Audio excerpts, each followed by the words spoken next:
오늘 아침에 저희들이 출애굽기 1장, 2장, 3장, 3장의 말씀을 읽었습니다. 특히 오늘 읽은 말씀 가운데는 하나님께서 모세를 대면해서 나타나서 서로 대화하는 그러한 내용이 나오고 있습니다. 여러분, 출애굽기는 40장까지 되어 있고요. 앞으로 3주에 걸쳐서 출애굽기를 우리가 읽고 은혜를 나누게 될 겁니다. 우리가 모세오경이라 그러면 모세가 지은 5권의 책을 얘기합니다. 토라라고 얘기하죠. 특히 출애굽은 이제 하나님의 때가 되니까 하나님께서 이스라엘 백성을 애굽에서 이끌어내어 하나님이 약속한 땅으로 인도하는 내용이 나오고 있습니다. 특히 출애굽기를 볼 때마다 우리는 우리에게도 영원한 하나님께서 근거 준 아름다운 기업이 있고 땅이 있다는 것을 우리가 기억해야 됩니다. 그리고 이 세상은 애굽으로 상징되는데요. 예수 그리스도께서 오셔서 우리가 죄의 종이었던 우리를 이끌어내어 그래서 우리로 하여금 하나님의 나라로 입성케 하는 그러한 은혜를 이 말씀 가운데서 보기를 원합니다. 우리가 히브리서 11장에 보면은 성경은 이 모세가 그리스도를 위하여 고난받기를 기뻐했다라고 말합니다. 오늘 여러분 그 가시떨기 나무에 나타나신 여호와의 사자가 나옵니다. 그래서 여호와의 사자는 예수 그리스도를 나타내고 있습니다. 예수 그리스도를 위하여 그는 고난을 받았다라고 히브리서는 말하고 있는 것처럼 모세의 지금 출애굽기부터 이제 나타난 모세의 그런 행적들을 보면서 하나님의 함께함으로 견인해 가시는 아름다운 땅으로 이끌어 가시는 그런 하나님의 모습을 우리가 보고 우리가 이 땅에 살아가면서 하나님은 우리에게 약속하셨습니다. 우리를 떠나지 않고요. 우리를 버리지 않고 끝까지 우리와 함께하면서 영화로운 하나님의 백성으로 우리를 세워가게 됨을 성경은 가르쳐주고 있습니다. 여러분, 이 출애굽기에서는 우리가 놀라운 일을 특히 3가지를 발견하게 되는데요. 그게 뭐냐면은 하나님의 때가 되니까 하나님은 이스라엘 백성을 이끌어냅니다. 이것이 다 말씀에 기인한다라는 걸 우리가 알게 됩니다. 갑자기 이스라엘 백성들이 너무너무나 번성하고 양육이 됩니다. 그랬는데 이제 깜짝 놀랍니다. 그 애굽 사람들이요. 그래서 뭔가 조치를 취하는데 억압하기 시작하고 힘들게 하기 시작합니다. 그러니까는 이스라엘 백성들이 이를 놓고 하나님 앞에 이제 부르짖기 시작하는 거예요. 우리가 에스겔서 36장에서 하나님께서 그렇게 말씀하십니다. 내가 계획을 하고 뭔가를 이루려고 하지만 반드시 너희들이 기도해야 될지니라고 말합니다. 하나님께서 이스라엘 백성의 기도를 받으시고 움직이시기 시작합니다. 그리고 말씀에 따라서 성취하는 놀라운 일들을 우리가 보게 됩니다. 약속에 따른 하나님의 구원을 이 출애굽기에서 우리가 다시 한번 보게 되는 거예요. 우리가 창세기 15장에서 하나님께서 아브라함에게 약속하셨던 그 말씀대로 지금 성취되고 있음을 우리가 목도하게 됩니다. 이게 놀라운 사건입니다. 또 하나의 사건은요. 이렇게 하나님께서 정말로 그들의 눈에 가시적으로 보이게끔 나타나시고 그들을 이끌어주시고 10가지 그러한 기적을 베풀면서 심지어 홍해를 건너는 놀라운 일들을 경험하게 했음에도 불구하고 이스라엘 백성은 여전히 하나님을 무시하고 하나님이 없다 하고 하나님을 섬기지 않습니다. 이게 놀라운 사실이에요. 그렇게 하나님께서 그렇게 살아계심을 불기둥과 기름기둥 40년 동안 하늘에서 만나가 내리는 이런 놀라운 일들을 그들이 경험했음에도 불구하고 그들은 하나님을 틈만 나면 떠나고 배반하고 하나님 대신에 하나님을 가증스럽게 여기는 그러한 세상의 신, 풍요의 신을 쫓아서 그들이 달려가고 있음을 우리가 보게 돼요. 이것이 얼마나 놀라운 사건인지 우리가 출애굽기를 통해서 우리가 알게 됩니다. 또 하나의 놀라운 일은 그럼에도 불구하고 하나님께서는 당신이 하신 말씀, 시내산에서 그들에게 주었던 그러한 놀라운 율법과 그리고 하나님의 임재를 나타내는 장막을 그들에게 허락해 주면서 성막을 주면서 하나님이 그들과 함께 하시며 그들을 버리지 않고 그들을 훈련시키고 세워가셨다라는 사실을 보면 또 한 번 놀라게 됩니다. 사람은 계속해서 하나님과의 관계 속에서 계속해서 하나님을 배반하고 떠나려고 하지만은 하나님은 한 번 약속하신 것을 끝까지 지켜내시고 신실하신 그 에메트, 성실하신 그 하나님을 우리는 다시 또 만나게 됩니다. 그러면서 우리가 예레미야서 31장 31절 34절 말씀처럼 이제 하나님은 새 언약 백성, 다시 말하면은 나타나는 현상, 그 율법의 그러한 준수에 의해서 이루어지는 백성이 아닌 마음 가운데 하나님의 법을 두고 그 마음 가운데 하나님의 말씀을 가지고 살아가는 새 언약 백성으로 세우게 됨을 우리는 알게 됩니다. 저와 여러분은 성령님이 계셔서 새 언약 백성이 되어 우리가 이 세상 끝날 때까지, 그리고 영원한 그러한 가나안 땅, 영적인 가나안 땅, 하나님의 나라에 이를 때까지 성령님 우리를 떠나지 않고 우리를 인도하시고 이끌어 주십니다. 그 은혜를 생각할 때, 특히 구약의 출애굽기를 읽을 때마다 하나님께 우리는 감사하고 또 더 큰 기쁨이 우리 가운데 머물게 됨을 우리는 알게 합니다. 여러분, 이 말씀 가운데 몇 가지를 보겠습니다. 하나님이 직접 개입하시는 그러한 일들이 있습니다. 이거에 대해서 우리가 관심을 가지고 이 말씀 속에 출애굽기를 우리가 읽어 나가기를 원합니다. 여러분 1장에 가면은요, 이제 빠른 속도로 진행이 됩니다. 우리가 BC 1876년에 이제 야곱이 130세에 요셉이 있는 그런 애굽 땅으로 들어가게 되죠. 그러고 나서 이제 오늘 출애굽이 될 때까지가 모세의 나이 80세에 되는데, 그때가 430년 후인 1446년이다라는 걸 기억하고요. 지금 이제 읽어지는 그런 시점, 바로 모세가 태어난 장면부터 이제 쭉 나오게 됩니다. 그러기 전에 그 짤막하게 한 430년의 기간을 갖다가 이제는 요약을 합니다. 이게 바로 출애굽기 1장에 나타나게 되는데, 자, 9절을 보시기 바랍니다. 족보를 말한 다음에 9절을 보니까 그가 그 백성에게 이르되 이 백성 이스라엘 자손이 우리보다 많고 강하도다. 다시 말하면 하나님을 알지 못하는, 그리고 또 요셉을 알지 못하는 애굽의 새로운 왕이 나타나서 지금 현상을 우리에게 가르쳐주고 있는 거예요. 그 왕이, 바로 왕이 뭐라고 얘기했냐면은 이 백성 이스라엘 자손은 우리보다 많고 강하도다. 여기까지 나갑니다. 여기 고센 땅에서 하나님께서 보호하시고 양육하고 번성시키는데 그 백성의 수가 우리보다 많고 더 강하다라는 그런 바로 왕의 그런 입술을 통해서 우리를 알게 합니다. 나올 때에 60만 명, 성인이 60만 명이었죠. 그러면은 여자들 어린아이 합하면 약 200에서 250만 명 정도가 됐을 거라고 얘기합니다. 그때 당시에. 이거 엄청난 수입니다. 그러면서 이렇게 말합니다. 10절 보십시오. 자, 우리가 그들에게 대하여 지혜롭게 하자. 두렵건대 그들이 더 많게 되면 전쟁이 일어날 때에 우리 대적과 앞에 우리와 싸우고 이 땅에서 나갈까 하노라 하고 해서 우리가 지혜롭게 그들을 관리하자라고 그들이 머리를 맞댑니다. 여러분, 이 세상은 언제나 이러한 일들이 있게 됩니다. 예수님을 이 세상의 사람들이 대제사장뿐만 아니라 헤롯 다 머리를 맞대고 어떻게 할까 하면서 십자가에 예수님을 죽일 그런 궁리를 하는 모습들을 우리가 보게 되죠. 야고보서 1장에 보면은 세상의 지혜는 그렇게 말하죠. 세상적이고 또 마귀적이고 정욕적이다라고 말합니다. 이 세상에도 지혜가 있습니다. 그런데요, 이 세상의 지혜가 결코 하나님의 일을, 사역을 가로막지 못합니다. 오히려 여러분, 이것들이 막 반대한 것 같지만 그것이 도리어 하나님의 그러한 말씀을 성취해가고 이루어가는 과정 속에 있음을 우리가 보게 되는 거예요. 그들이 하나님을 대적해서 예수 그리스도를 죽이려고 음모하지만은 그 십자가에서, 예수님을 죽이는 그 십자가에서 하나님의 그런 구원의 계획이 이루어지잖아요.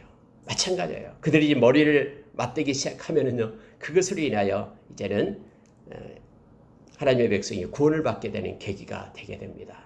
그러면서 그들이 짜낸 것이 뭐냐면은, 그들을 혹독하게 노동을 시키자라는 거예요.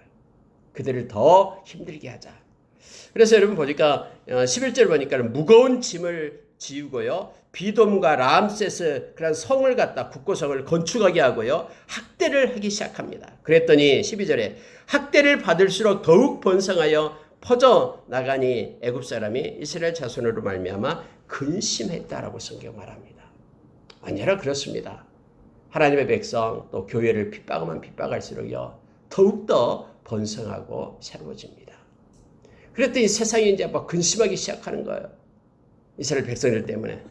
그래서 더욱더 엄하게 시키며 14절에 어려운 노동으로 그들의 생활을 괴롭게 한다라고 말합니다. 예를 들어서 흙리기기, 벽돌 굽기, 농사의 여러 가지 일, 이런 것들을 통해서 더욱더 무거운 짐을 지게 하고 힘들게 했다라고 성경은 말합니다.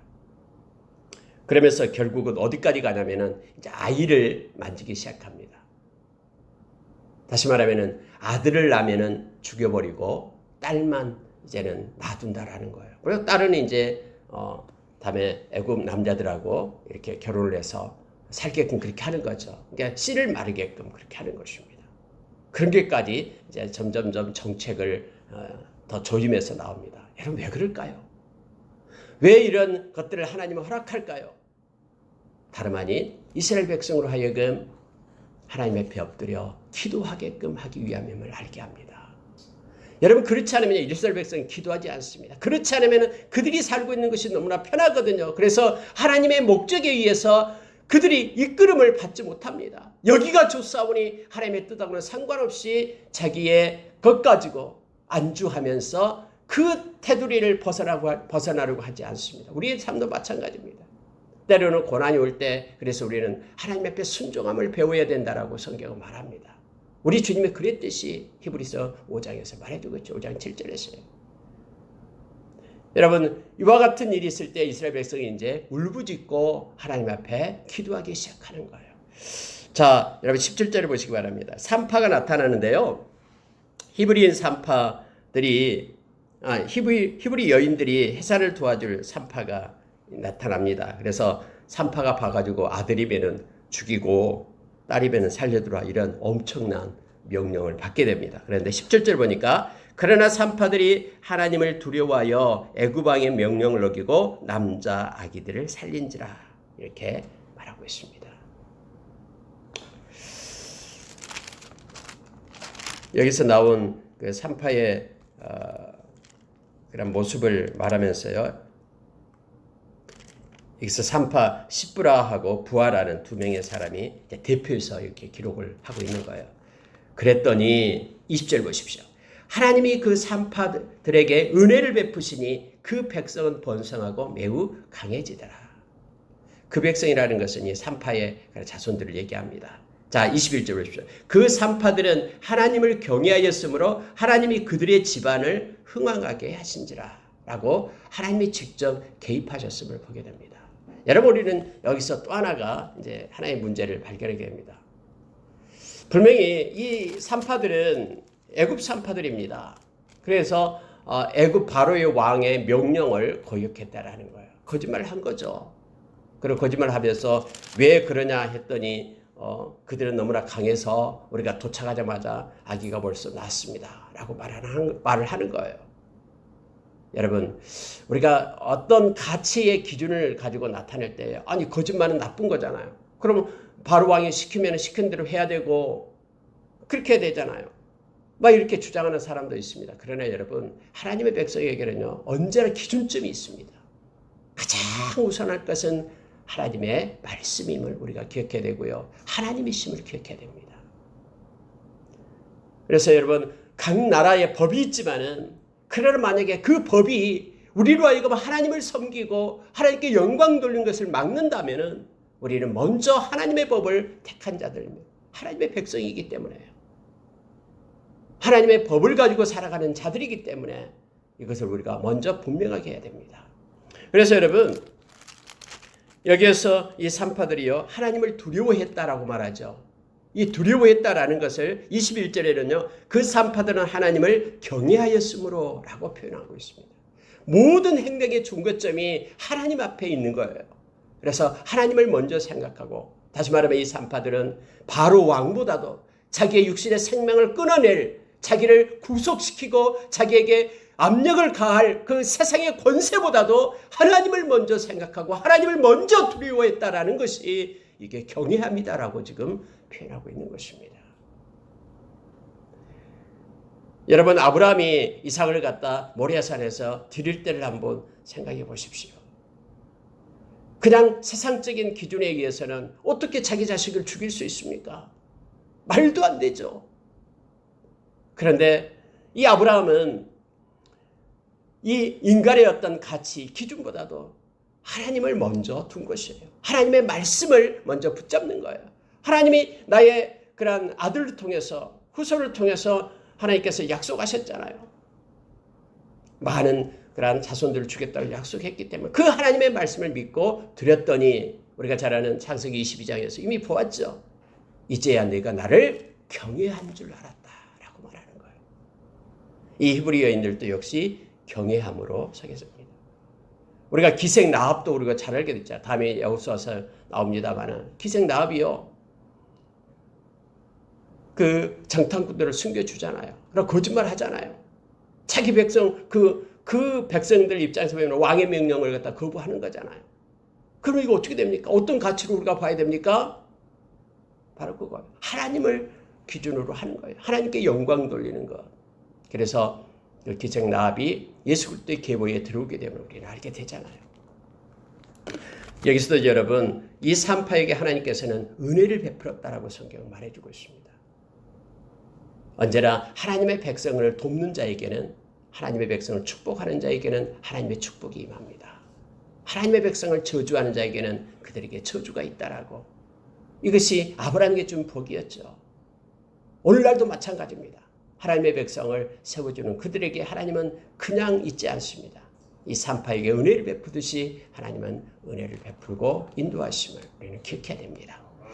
하나님께서 그 지방을 흥왕하게 했다라고 말합니다. 자, 2장으로 넘어갑니다. 여러분 2장 보십시오. 레위 가족 중 1절입니다. 한 사람이 가서 레위 여자에게 장가들어 레위 족속임을 나타내고요. 그 여자가 임신하여 아들을 낳으니 그가 잘생긴 것을 보고 석 달 동안 그를 숨겼으나 여러분 성경은요. 다시 한번 우리로 하여금 깨닫게 하는 것이 있습니다.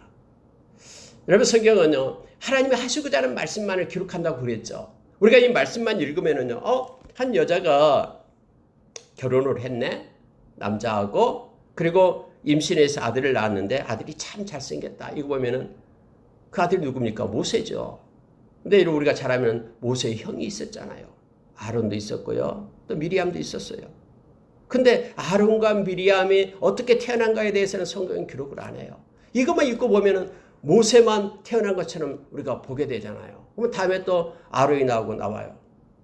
뭐 성경이 이상하다, 틀리다. 이게 아니에요. 그래서 우리가 성경을 볼 때요. 막 우리의 지혜로 뭔가 맞지 않고 틀리다라고 이것 가지고 주장하는 것이 아닙니다. 왜냐하면 하나님의 전체를 다 말하는 게 아니라 하나님께서 말하고 싶은 것만 지금 기록하고 하나님의 백성으로서 깨닫게 하기 때문에 그래요. 이것이 우리가 성경을 보는 관점입니다. 이걸 우리가 가지고 있기를 바랍니다. 하나님께서 원하시는 것을 기록하고 우리로 하여금 있게 한다는 걸 우리가 기억하기를 원합니다. 더 이상 숨길 수가 없어요. 그를 위하여 갈대 상자를 가져다가 역청과 나무지를 칠하고 아기를 거기에 담아 나일 강가 갈대 사이에 두고라고 되어 있죠. 여러분 이 모세의 어머니 요게벳이 모세를 사랑하지 않기 때문에 그냥 아들을 버려버린 겁니까? 아니죠. 아이를 가지고 있으면은 이것은 들키면 큰일 나죠. 그럼 아이가 더 안전한 것은 이제 더 이상 기를 수 없는 거예요. 그래서 갈대 상자를 만듭니다. 하나님께 맡기는 거죠. 역청을 발라서 아이를 그곳에 두고 우리가 쉽게 생각하면 갈대 상자가 막 나일강 물을 따라 쭉 떠내려간 것으로 생각하면 그게 아니에요. 공주가 나와서 목욕하러 오는 그것을 알고 있었어요. 그래서 그곳 사이에 갈대 사이에다가 갈대밭 사이에다가 그냥 놔둔 거예요. 그리고 뒤에 미리암이 지켜보고 있는 거예요. 공주가 나타나기를 어떻게 되나. 지금 그 내용이에요. 막 강물을 따라 막 흘러가다가 어디에 정처해서 막 거기서 떠내려가고 이게 아니에요. 갈대밭에 두었다라고 얘기합니다. 그리고 그의 누이가 어떻게 되는지를 알려고 하여 멀리 섰더니 라고 말합니다. 마침 하나님께서는 나일강으로 바로의 딸을 목욕하러 오게끔 그렇게 합니다. 여러분 이게 우연인 것 같지만 우연이 없어요. 하나님은 다 하나님의 섭리 가운데 이루어지고 있음을 보게 됩니다. 그리고 아이를 보고 히브리 아이다라는 것을 알게 됩니다. 자, 근데요, 이 아이는 죽여야 되잖아요. 버려야 됩니다. 근데 6절에 보십시오. 열고 그 아이를 보니 아이가 우는지라 그가 그를 불쌍히 여겨 이르되 이는 히브리 사람 아기로다 라고 말합니다. 하나님께서 그의 마음을 만지는 거예요. 하나님의 방법이죠. 언제나 하나님은 불쌍히 여기는 그 마음을 갖다 주는 거예요. 아기를 보면 아기 싫어하는 사람 없잖아요. 특히 아이가 막 울고 있는 거예요. 열자마자 갈대상에 열자마자 울고 있으니까 그 순간 하나님은 그녀의 마음을 만진 거예요. 그리고 자 7절에 보시기 바랍니다. 그의 누이가 바로의 딸에게 이르되 내가 가서 당신을 위하여 히브리 여인 중에서 유모를 불러다가 이 아기에게 젖을 먹이게 하리이까. 참 놀랍죠. 그 마음을 만지고 있는 그때에 이 누나가 갑니다. 그러면서 당신을 위하여 이렇게 말하죠. 이때 이 여인은 당신일 것입니다. 이제 당신을 위하여 유모를 제가 불러올까요? 그랬더니 바로의 딸이 그에게 말합니다. 가라 하면서 근데 불러온 것이 바로 어머니를 불러온 거예요. 요게벳을 불러옵니다. 자, 9절을 보십시오. 바로의 딸이 그에게 이르되 이 아이를 데려다가 나를 위하여 젖을 먹이라. 내가 그 싹을 주리라. 여인이 아기를 데려다가 젖을 먹이더니 아기가 자라매 바로의 딸에게로 데려가니 라고 기록이 됩니다. 어떻게 해서 모세가 이제는 이집트의 왕자로 바로의 딸로 들어가게 되는 그 과정을 이렇게 설명해 주고 있습니다. 만약에 이 과정이 없다 그러면은 모세의 신분에 대해서 우리가 잘 알지 못하죠. 하나님께서는 이렇게 가르쳐 주고 있습니다. 하나님은 너무나 섬세하고 너무나 자세해요. 막 큰 우주를 움직이고요. 역사를 주관하시는 하나님이지만은요. 한 사람 개인의 그런 인생사 속에 개입해서 이끄시고 통치하시는 그 하나님이심을 다시 한번 이 말씀을 통해서 우리가 보게 되는 거예요. 그래서 여러분 이 요게벳은 자기 아들에게 젖을 주면서도 돈을 받고 젖을 주는 그러한 놀라운 일들이 나타나게 됩니다. 하나님의 일은 참 놀랍습니다. 데려다가 자기 집에서 기르는 거예요. 바로의 궁에서 기르는 것이 아니라 이 유모가 돼서 아기 젖될 때까지 기릅니다. 대부분 젖을 뗄 때는 3살 때까지 3년을 아기들이 그때 젖을 먹였습니다. 그리고 아기가 젖을 떼니까 이제 바로 공주에게 갖다 주는 거예요. 자, 이렇게 해서 들어가게 됐는지 40년이 후딱 지나갑니다. 자, 11절 보시기 바랍니다. 모세가 장성한 후에 이때가 바로 40살입니다. 장성한 후에 한 번은 자기 형제들에게 나아가서 그들이 고되게 노동하는 것을 보더니 어떤 애굽 사람이 한 히브리 사람 곧 자기 형제를 치는 것을 본지라 좌우를 살펴서 사람 없음을 보고 애굽 사람을 쳐 죽였다. 머릿속에 감췄다라고 얘기합니다. 사람을 그렇게 함부로 쳐 죽일 수 있는가? 그때 당시에는 그만큼 권세가 있었다라는 거예요. 그리고 사람의 생명이 그냥 아무것도 아니다라는 것을 지금 나타내주고 있습니다.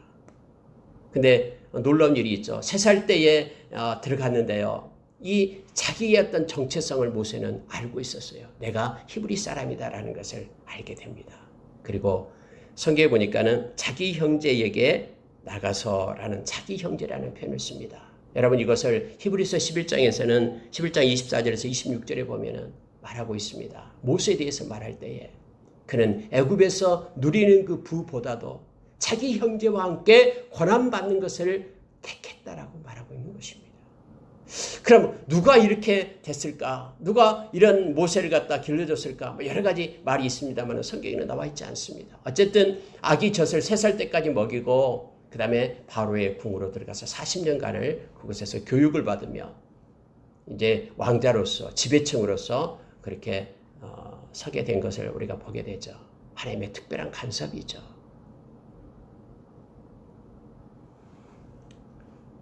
자, 그 다음날 가봤습니다. 그랬더니 이제 히브리 사람들끼리 싸우고 있어요. 싸우지 마라. 너희들은 동포다. 어찌 싸우느냐? 라고 말할 때에 그들은 말합니다. 누가 너를 우리를 다스리는 자와 재판관으로 삼았느냐? 어제 애굽 사람 죽인 것처럼 이제 우리도 죽이려고 하느냐? 모세는 그 일이 탄로나지 않았는데 다 지금 알려져 있는 거예요. 근데 심지어 이제 바로 왕에까지 그게 탄로가 납니다. 15절 보니까 바로가 이 일을 듣고 모세를 죽이고자 이제 찾는지라 모세가 바로의 낯을 피하여 미디안 땅으로 머물며 하루는 우물 곁에 앉았다. 도망친 거예요. 미디안 땅으로 도망치게 됩니다. 그리고 또 40년이 지납니다. 미디안 땅에서 이제 십보라를 만나는 장면이 나옵니다. 거기에 여기 르우엘이라고 얘기하고 또 다른 이름이 이드로예요. 이드로로 다음에 나옵니다. 르우엘, 이드로. 그건 제사장이었어요. 그런데 그 딸이 7명이나 있었습니다. 아들이 없었어요. 딸이 7명이 양떼를 치는데요. 딸이 뭐 힘이 있습니까? 물을 먹이려 가면은 거기 목동들이 막 물을 못 먹이게끔 그렇게 하는 거예요. 가장 늦게 물을 먹이고 돌아오는데 모세가 거기에 있는 거죠. 그런데 보고 있으니까는 이렇게 물을 먹이려고 하니까 목동들이 못 먹이게 하는 거예요. 그러니까 모세가 화가 나서 그들을 갖다가 제지를 하죠. 여러분 모세는요 40세였고요. 가장 힘이 있었고요. 또 애굽에서요 그 교육뿐만 아니라요 이렇게 모든 무관으로서의 모든 그런 전쟁을 할 수 있는 능력 또 무술을 막 배웠던 사람이죠. 그래 다 목동들을 쫓아내는 거예요. 그리고 물을 먹이게끔 그렇게 합니다. 이것 때문에 이게 계기가 돼서 그의 아버지가 빨리 그를 부르러 데리고 와라 해서 그곳에서 있게 되는 거예요. 또 그곳의 딸인 십보라를 주어서 이제는 결혼을 시키게 하고 또 게르솜이 태어나고 하는 장면이 또 납니다. 이러한 과정까지가 40년이 걸립니다. 그래서 모세 나이 80세가 되었을 때에 자 나타나서 이제 하나님께서 모세에게 나와서 모세를 만납니다. 그게 3장으로 이어져요. 그런데 이름 보십시오. 23절 보시기 바랍니다. 여러 해 후에 이제 40년이 지납니다. 애굽 왕이 죽었고 이스라엘 자손은 고된 노동으로 말미암아 탄식하며 부르짖으니 그 고된 노동으로 말미암아 부르짖는 소리가 하나님께 상달된지라. 여러분 왜 성경은 이것을 기록하고 있을까요? 왜 하나님은 하나님의 백성이 애굽 땅에서 그렇게 힘들게 하고 억압 가운데 무거운 짐 가운데 내버려 뒀을까요? 그 이유가 뭐냐면은 그들로 하여금 말씀을 기억하면서 하나님 앞에 와서 기도하기를 기다리고 있는 거예요. 하나님 아브라함에게 약속했던 거, 우리의 조상 야곱에게 했던 거, 요셉을 통해서 주었던 그 약속이 어디 있습니까? 하나님 우리를 구원해 주십시오 라고 그들의 하나님을 그들은 찾기 시작한 거예요. 여러분 이것은 중요합니다. 아무리 어렵고 힘든 문제가 이 나라 가운데 있다고 해도요. 하나님께 울부짖기 시작하고 하나님 앞에 엎드리기 시작하면은 하나님의 손이 움직이기 시작하는 거예요. 하나님의 그때를 기다리고 있습니다. 성경은 곳곳에서요.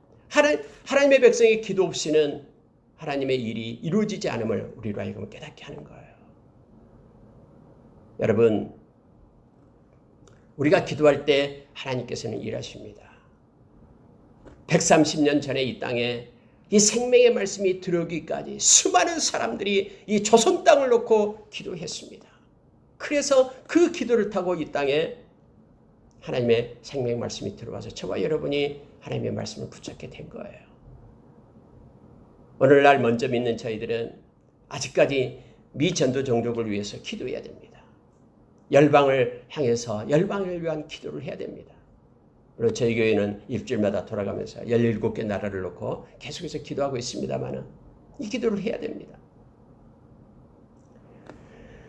그들이 기도하기 시작합니다. 자, 24절 보면은 하나님이 그들의 고통 소리를 들으시고 하나님이 아브라함과 이삭과 야곱에게 세운 그 언약을 기억하사. 하나님이 모르겠습니까? 그런데 성경은 우리로 하여금 이 말씀을 잘 깨닫게 하기 위하여 이렇게 지금 표현하고 있는 거예요.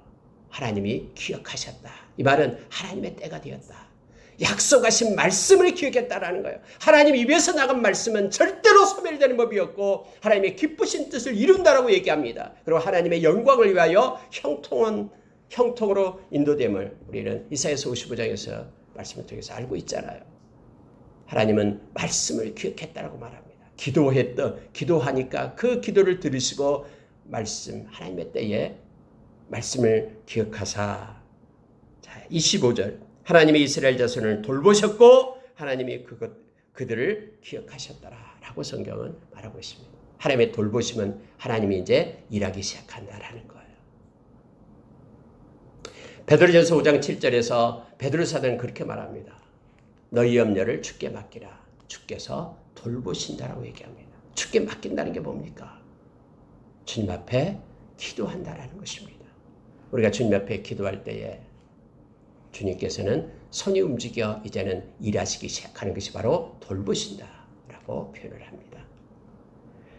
이제 여러분 하나님께서 이제 일하시기 시작합니다. 그 일하기 시작한 게 뭐냐면은 하나님의 일꾼을 부르는 거예요. 하나님의 일하심에 있어서 하나님이 직접 뭐 하늘에 짠 나타나가지고 나를 보라, 너 애굽 너희들 꼼짝 마라, 이게 아니에요. 하나님께서는 하나님의 신실한 백성들을 이제 세우기 시작합니다.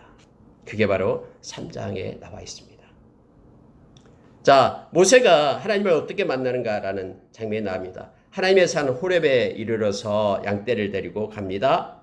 2절을 보십시오. 여호와의 사자가 가시나무, 떨기나무, 하나님의 여호와의 사자가 떨기나무 가운데로부터 나오는 불꽃 안에서 그에게 나타내신지라. 그가 보니 떨기나무에 불이 붙었으나 그 떨기나무가 사라지지 아니하는지라. 하나님께서 그렇게 모세를 찾아와서 부르고 있는 장면이에요. 여호와의 사자입니다. 다시 말하면 이게 하나님께서 현현하신 거죠. 이분이 바로 예수 그리스도십니다. 불은 탔는데 나무가 불에 거슬려서 불에 타가지고 없어지지 않는 거예요. 계속해서 불을 타고 있는 거예요. 그것이 놀라운 거예요. 모세는 그래서 그것 때문에 쫓아갑니다. 보려고 어찌하여 타지 아니하는고, 불이 붙었는데 하면서 갑니다. 자, 4절 보니까 여호와께서 그를 보려고 돌이켜 오는 것을 보신지라 라고 성경에 말하고 있죠. 모세야 모세야 라고 말합니다. 불 가운데서 얘기하는 거예요. 내가 여기 있습니다. 자, 5절에 한번 보시기 바랍니다. 하나님이 이르시되 이리로 가까이 오지 말라. 네가 선 곳은 거룩한 땅이니 내 발에서 신을 벗으라. 여러분, 발에서 신을 벗으라 라는 게 뭐냐면요, 이 신을 벗는 행위는 상대방에 대해서 이 경외와 존경을 표시하는 그때 당시의 풍습입니다. 내가 너무너무 그 사람을 존중하고 경외한다 그러면요, 자기가 신고 있던 신을 벗어서 맨발로 서게 됩니다. 그래서 그때 당시에 노예들은요, 신이 없었습니다. 왜냐하면 주인을 경외한다, 나는 이렇게 낮고 천한다 하면서 신을 벗어서 노예들은요, 신발을 신고 다니지 않았습니다. 신을 벗으라라는 것은 바로 종교적 그런 그 이상의 내용이 여기에 포함되어 있습니다. 하나님 앞에, 너는 하나님 앞에 엎드려라 라는 거죠. 나는 영광과 존귀를 받는 하나님이다 라는 것을 지금 나타내면서 내 신을 벗으라 라는 겁니다. 물론 신은 여러 가지로 상징적으로 우리에게 말을 많이 합니다. 우리가 하나님을 따를 때에 우리의 것은 내려놔야 된다라고 이 말씀을 가지고 우리가 상징적으로 할 수가 있죠. 하나님을 만나는 자는 하나님의 것으로 채워져야 됨을 우리로 하여금 깨닫게 합니다. 하나님께서는 모세에게 이렇게 말합니다. 내가 애굽에 있는 7절에서요, 내 백성의 고통을 분명히 보았다. 그들의 감독자로 말미암아 부르짖음을 내가 들었다. 그리고 그들의 마음의 근심을 내가 알았다. 그러니 내가 내려가서 애굽의 손에서 건져내고 인도하여서 아름답고 광대한 땅, 젖과 꿀이 흐르는 가나안 땅으로 인도하겠다 라고 하나님께서 모세에게 말합니다. 하나님은 내가 보았다, 그것도 분명히 보았다. 내가 들었다, 그들의 기도를 들었다. 그리고 그들의 마음을 내가 알았다. 그러니 이제는 내가 건져내고 인도하겠다 라고 하나님은 직접적인 개입을 말합니다. 그런데 여러분, 우리가 잘 알다시피 모세를 통해서 이끌어내잖아요. 모세와 아론을 통해서요. 하나님이 직접 가서 내가 가서 그들을 건져내겠다 했는데, 건져내겠다는 뜻이 뭐냐면은 하나님의 백성을 통해서 하나님이 일하시고 계심을 우리로 하여금 알게 합니다. 자, 이제 모세와 만나는 내용이 나옵니다. 10절 보시기 바랍니다. 3분만 더 말씀을 나누겠습니다. 이제 내가 너를 바로에게 보내어 너에게 내 백성 이스라엘 자손을 애굽에서 인도하여 내게 하리라. 모세가 하나님께 아뢰되 내가 누구이기에 바로에게 가며 이스라엘 자손을 애굽에서 인도하여 내리까. 하나님, 도대체 내가 누굽니까? 그럴 자격 없습니다. 힘도 없습니다. 나요 도망자입니다. 쫓겨와서 이곳에 와서 지금 숨어서 살고 있는 제가 벌써 40년이 되었습니다. 그런데 어떻게 내가 합니까? 라고 말합니다. 하나님이 약속해 준 것이 이것입니다. 12절에 하나님이 이르시되 내가 반드시 너와 함께 있으리라. 여러분, 하나님께서 우리에게 주신 복 중에요, 함께 한다는 복이 가장 큰 복이라는 것 우리는 기억해야 됩니다. 성경에서 말하고 있어요. 우리에게 가르쳐줘요. 히브리서 13장 5절에서 말합니다. 너는 돈을 사랑하지 마라. 내가 가진 것을 족한 줄로 알라. 그런데 내가 너와 함께하겠다. 그래서 너를 떠나지 않고 버리지 않겠다. 세상에 있는 그런 많은 돈, 많은 물질, 뭐 어떤 권세, 그것이 힘이 아니라 내가 너와 함께하는 것이 힘이다. 떠나지 않고 버리지 않겠다라는 것이 최고의 가치임을 말하고 있는 거예요. 지금 모세에게 나 능력 없어요. 나 도망자였습니다. 숨어 지내요. 다 잊어먹었어요. 하는 그에게 하나님께서 말합니다. 내가 너와 반드시 함께하겠다. 여러분, 예수님께서 마태복음 28장에서 20절에서 우리에게 말합니다. 세상 끝날까지 내가 너와 함께하리라. 우리 주님은 우리와 함께하기 위해서 십자가에서 죽으셨습니다. 데살로니가전서 5장 10절에서 가르쳐준다고 했죠. 오늘 또 우리 주님은 우리를 떠나지 않고 함께하십니다. 하나님, 그럼 뭐라고 할까요? 나는 스스로 있는 자다 라고 하나님께서 말씀해 주시오. 14절에서 나는 스스로 있는 자이니라. 또 이르시되 너는 이스라엘 자손에게 이같이 이르기를 스스로 있는 자가 나를 너희에게 보내셨다 하라. 다 가르쳐 줍니다. 18절 보십시오. 그들이 내 말을 들으리니 너는 그들의 장로들과 함께 애굽 왕에게 이르기를 히브리 사람의 하나님 여호와께서 우리에게 임하셨은즉 우리가 우리 하나님 여호와께 제사를 드리려 하오니 사흘길쯤 광야로 가도록 허락하소서 하라. 여러분, 사흘길이 뭐냐면요, 바로 호렙산에 이르는 길입니다. 호렙산은 시내산과 같은 말이에요. 그래서 이 시내산 호렙산에서 너가 나를 경배하게 될 것이다 라고 말하고 있죠. 그게 증거가 될 것이다. 너를 보낸 증거가 될 것이다. 12절에서 말하고 있는 거예요. 다음에 여러분, 이 호렙산, 이 시내산에서 하나님께서 임재합니다. 그리고 그들에게 약속을 하죠. 율법을 주고 말씀을 줘서 약속하는 땅이고, 이게 사흘길이에요. 이곳에 와서 하나님을 만나는 예배가 있을 것이다. 이렇게 얘기해라 라고 말합니다. 그리고 너희들 나올 때 내가 그냥 나오는 게 아니라 폐물과 그리고 의복과 모든 것들을 받아가지고 나오게 될 것이다 라고 약속을 합니다. 이러한 하나님의 약속이 있었음에도 불구하고 모세는 다음에 4장이 이제 내일 아침에 보겠습니다만은 이렇게 하나님 앞에 막 때를 씁니다. 주저주저 합니다. 그래서 하나님은 아론을 그에게 붙여주게 됨을 알게 됩니다. 여러분, 하나님께서 말씀하실 때는요, 그 일에 대해서 우리가 네 지혜로 마음대로 해라라고 뒷짐 지으면서 우리를 보고 있는 하나님이 아니셔요. 하나님은 다 세세하게 행하십니다. 그래서 우리가 전적으로 하나님 말씀을 의지하고 나갈 수 있는 그러한 힘과 동력이 우리에게 있는 거예요. 그래서 우리는 당당합니다. 왜요? 말씀을 가진 자이기 때문에. 하나님 말씀대로 이루어가기 때문에 그렇습니다. 하나님이 무엇을 생각하고 말씀하시면요, 그 모든 것들을 다 책임지십니다.